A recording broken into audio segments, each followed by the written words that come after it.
from the Mike James Rock Show. We are at Burn It Down Festival in Torbay, which is right down south in the UK, almost where we're from.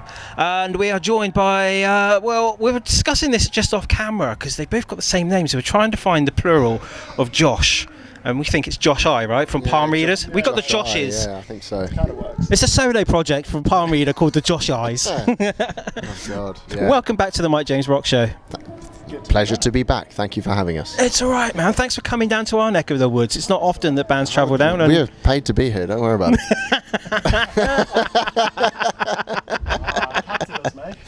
I'm sorry. You've got to nowadays, haven't you? Sorry, has the veil been lifted? Not at all, man. Bands have got, they've got to take every gig that's available now. They haven't been on the road for 2 years. We will come. Yeah, absolutely. There you go. Weddings, bar mitzvahs, you've heard it all. Yeah. Burn It Down Festival. They're only in it for the money. We did try and do a wedding band once called Crystal Ball. It didn't work out so well. Oh, man. That wasn't even a joke. We genuinely considered it. So how do we make some money? You'd be surprised the number of people we've spoken to in the past 15 years of our show that have got side projects that are wedding bands and things for like sure, that, because it's proper money. Tribute playing bands. other people's my song God. makes you money. That's the one. The singer of Shields plays guitar in a My Chemical Romance tribute band. Oh, is that okay? So, I mean, I bet he's got more money in his bank account than I do. But Probably. That's it. Tribute bands are the way forward. Yeah. So what is happening with Palm Reader? That's why we got you here, to see how you're doing after the pandemic and what's the future hold for you. bloody trundling along. You know? Just ticking over. It's We released an album during the pandemic. That was a weird one. true. It was. Yeah. Not really sure why we did that. Well, we didn't want to sit on it and because we've done that in the past, and it was one of those where it's like the thought of sitting on that album until things felt right was like, when would they feel right? It's That's like, it. At some point, you've got to fucking put it out. And you don't know how long the pandemic was going to last for, do you? Like Exactly. I say, we didn't know how long it was going to last, and I mean, it's in our opinion, our best work to date. So why would we want to sit on it for so long? Yeah, absolutely. But it also means you almost get like a second launch now that you're going out playing it. It's like we'll launch it when everyone can't see us play it, and now we can go out and play you the songs, and you've probably got more of an incline of which are the fan favourites from the album, Right, just by I mean, looking at intel and stuff. People know the words now as well, which There's is that as really well. helpful. Is it? Yeah, because it cannot quite often be, we're going to play you a new song. Oh, Yeah, Jesus. let's go to the bar, let's go and cool off a bit. It's that awkward bit where, I was about to say the singer, where I would he gets the fucking hell. I've literally had 2 pints. It's the fresh Sierra. It's getting to you, man. Oh my God, it's just been a long time since I've done an interview. This is magic. It's that weird point where the singer puts the mic to the crowd. It's like, you know the words, and when they don't know the words, Yeah. fucking hell. It's also usually a point that the singer also doesn't know the words. Yeah. It is, isn't it? Yeah. Or so hungover, it's just like, no, you're going to sing this one for me.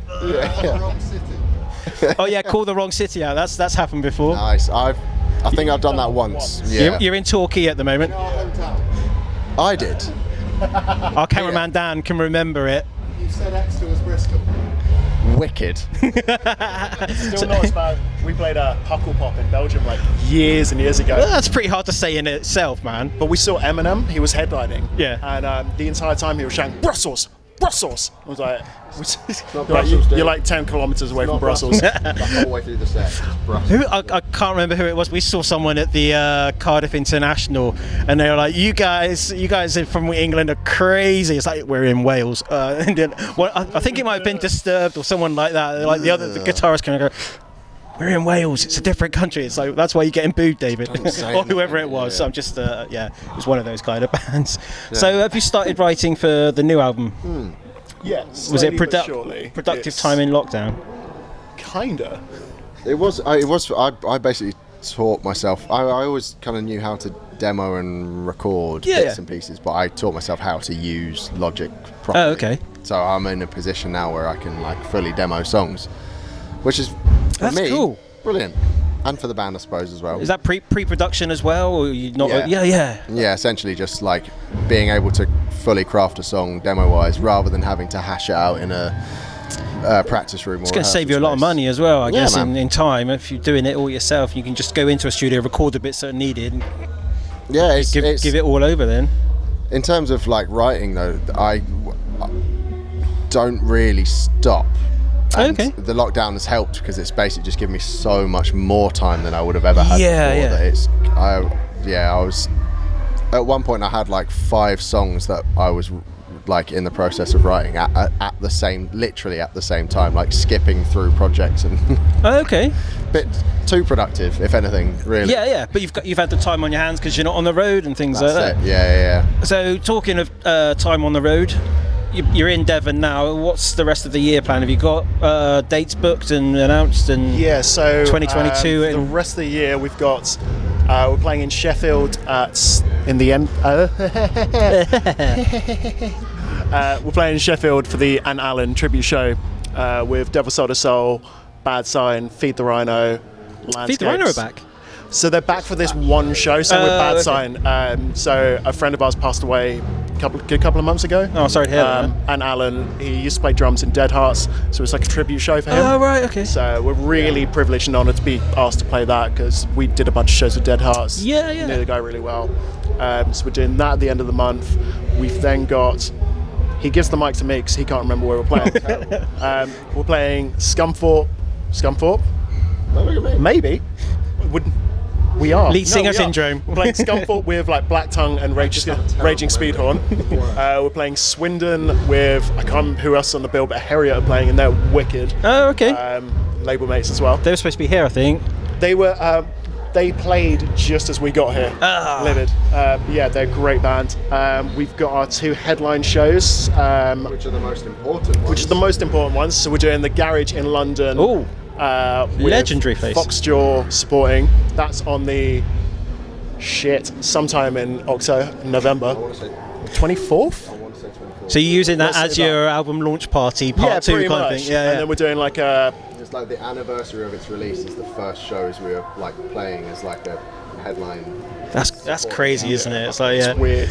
There's another sport to be announced. I don't know if I can say that now, so I'm not going. But you're keeping yourself busy. Yeah, and then we're doing. So that show we're playing Sleepless Front to Back. Nice. Which is going to be sick.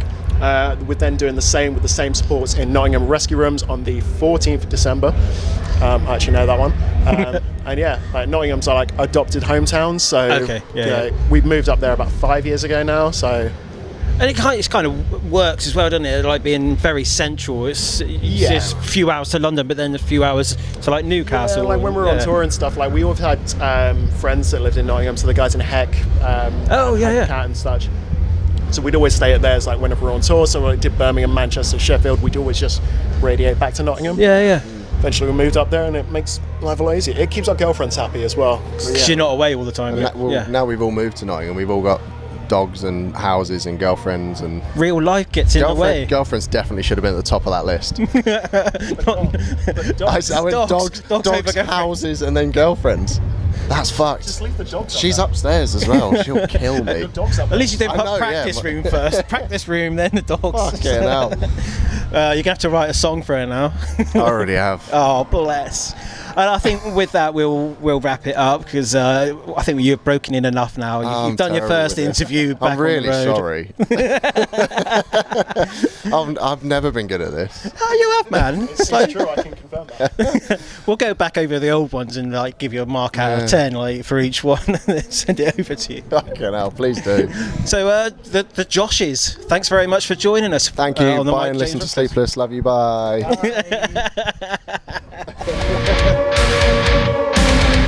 Welcome to the My James Rock Show.